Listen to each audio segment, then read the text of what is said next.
ตอนเดียวเราไม่ชี้ตื่นน่ะอย่าป้าที่อ้อว่ามันรุ่นไปให้เตียได้ลือจียอดหัวรุ่นทั้งซากาเมนโตนะเพชรเดอร์บัวตีต่อใจไปป้านชายได้ลือจี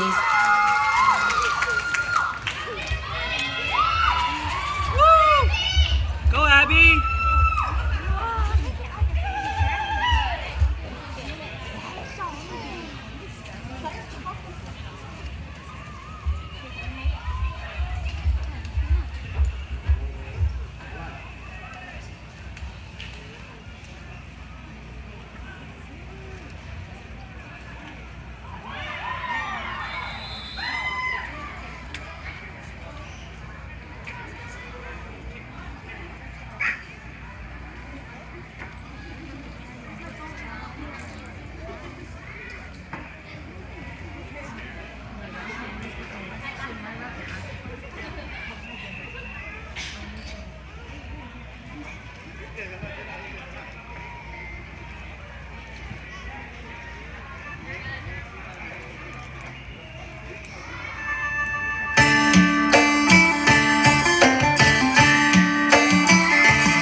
เสียงกินนี่เนาะเสียงแค่นี้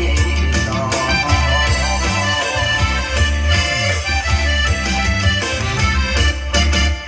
โอ้ยมันสุขใจแสนเมื่อได้ฟังเสียงแคนไพเราะเป่ามาเสียงแคนเหมือนเป็นสัญญาตอนอ้ายจากมาว่าอย่าลืมน้องครา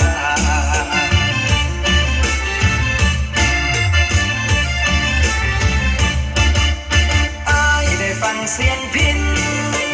เมื่อได้ยินเสียงแคนเหมือนได้อยู่แดนแคว้นถิ่นอีสานถึงจากมานานแสนนานยังคิดถึงน้องครานบ้านอยู่ฝั่งโขง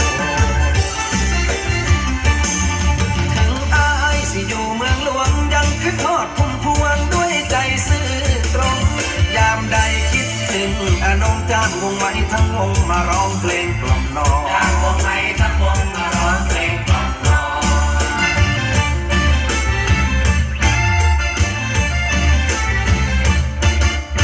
จำเสียงพี่ได้ไหมจำเสียงอ้ายได้บ่เสียงไผ่นอสั่งมาดังวอนวอนเสียงนี้คือพี่ไม้พี่รมพรที่เคยกล่อมน้องนอนจนฟ้าแจ้งจางปางจางปางฟ้าแจ้งจางปางนอนกะสร้างเจ้าบ่นอนกะสร้าง